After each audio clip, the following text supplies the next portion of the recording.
Rahim. Students, today we are looking at business studies, and this is one of the last chapters of business studies O levels. And the chapter is basically about business and its impact on in the environment and the ethical issues. So, before starting this chapter in detail, I have written all the entire summary of this chapter and I will be explaining it to you.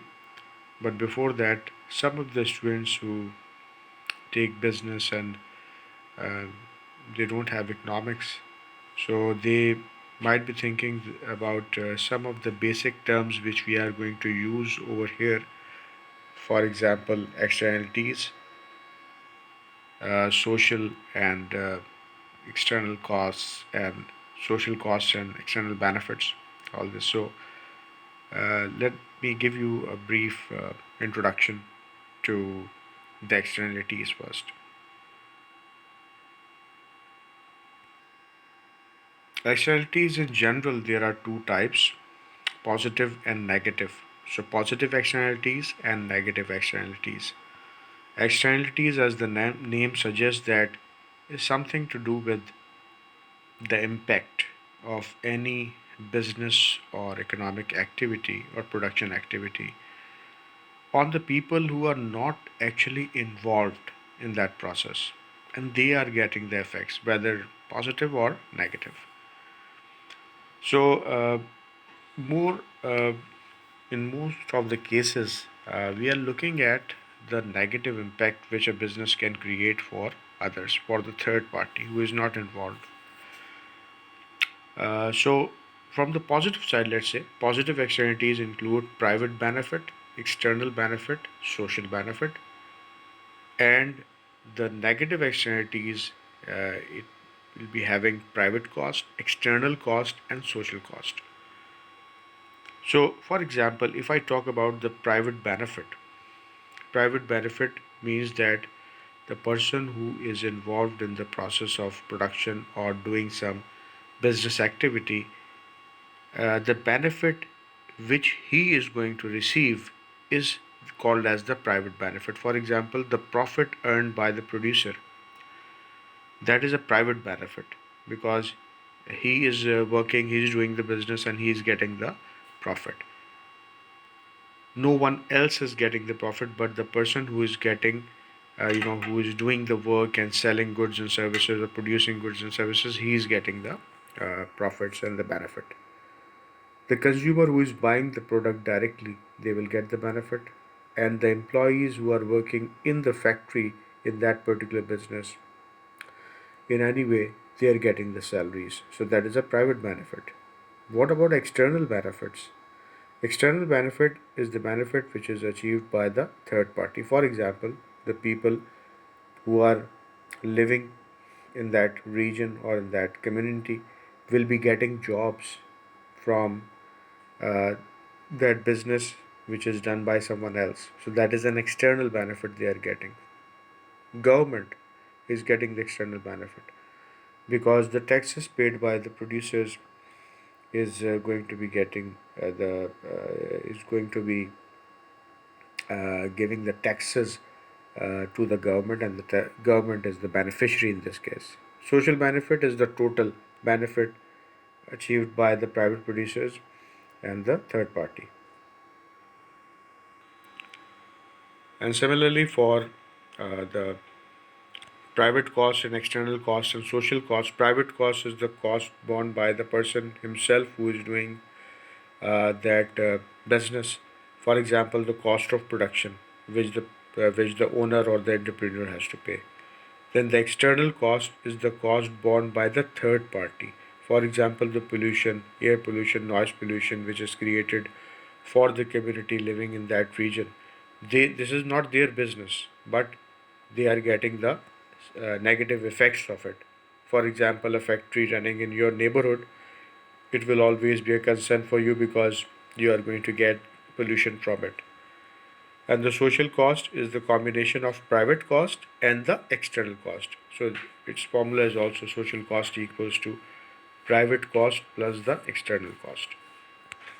Now, in this chapter of business studies, as I told you that this is one of the last chapters of your book, environment and ethical issues will be linked with social responsibility. And in the ES level, in the E levels, you will study that there is a corporate social responsibility as well, CSR it is called. And this is the basis, or these are the basics of this chapter, environment and ethical issues. So, social responsibility actually is a concern for the people of the economy, and it has to be fulfilled by the businesses in order to get a good, healthy environment.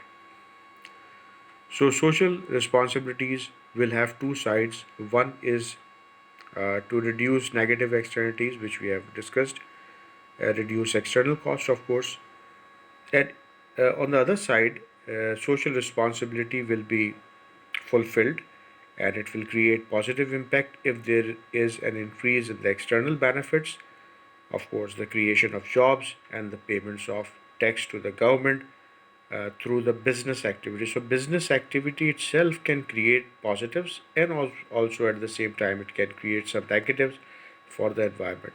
So, I've written increased choice for the consumers, that is also one of the external benefits. So, in case of the environment and ethical issues, social responsibility can be done positively if you, and it will create these three very useful advantages.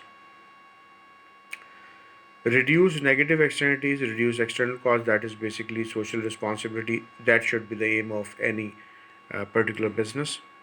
High industrial activity can. What are the negatives? Why it is a concern? Because it will create noise and air pollution and destroy the natural environment or atmosphere in which we live in, and that is creating all sorts of hazards and health hazards. Noise and air pollution, waste disposal uh, will always pollute the rivers, and from the rivers, we use that resource for drinking water, and it can destroy the marine life as well. Many people are dependent upon fishing and all these things, so they will be badly affected through that also. Gas emissions damage natural environment, of course. Uh, the natural environment and the global warming is bit of a concern for many countries right now. Pakistan is one of the countries where which is uh, heavily receiving the negatives and damage of the climatic changes and all these things. So we are, as a nation, we have to look out for these things. They are very important for us. High levels of transportation uh, burn fossil fuels and creates global warming. So it means that uh, uh, the trade has been increasing because the population of the world is increasing and there is more requirements of goods and services. So that is also a concern that we are still don't have any alternatives for petrol, for example, or not enough resources to use as a fuel. So that is all. These are the damaging things which are there, which is related to the industrial activity.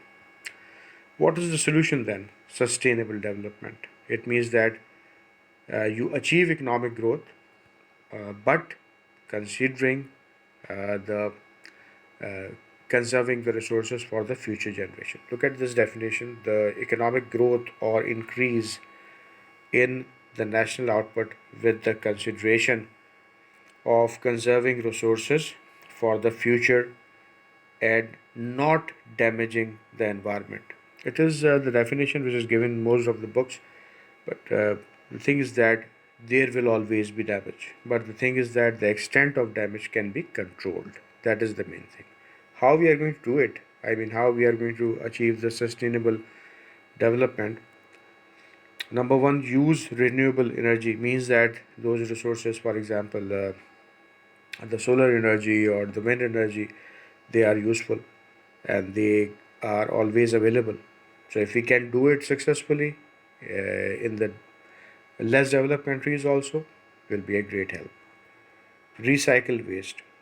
So once the things are used and uh, whether instead of dumping them, you can use it and recycle them, but you need a very solid, strong, research based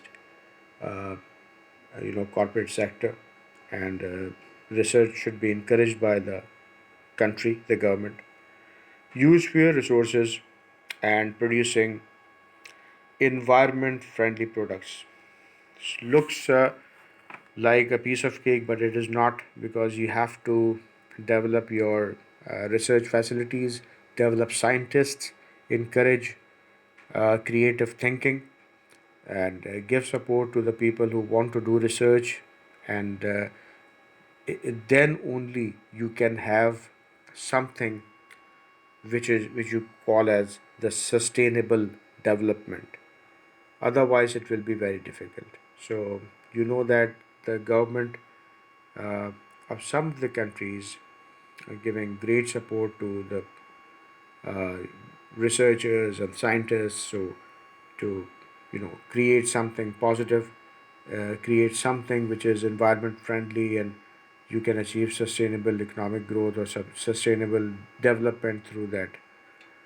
So maybe the government needs to increase the taxes, maybe the government needs to take a loan, but all these things should have a proper planning. And after a proper planning, then the government maybe should be running uh, uh, an awareness program also to the people, that how to use the resources and how to use them efficiently and effectively. Thank you, students.